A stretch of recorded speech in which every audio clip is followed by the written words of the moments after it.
حالا برای شما یک چیز را پیشنهاد میکنیم که انشاءالله پشیمان نخواهید شد. میخواهید بدونید که این چیست؟ حالا با هم میبینید.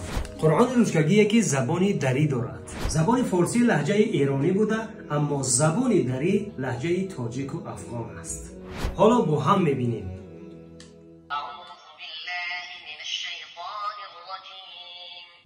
فارسی، ازبک، روسی، ملایو، جرمن، کردش، دری. خداوند و فرشتگان او بر پیامبر درود میفرستند. ای مسلمانان، بر وی درود بفرستید و با اخلاص کامل به او سلام دهید. اللهم صل علی محمد و علی آل محمد.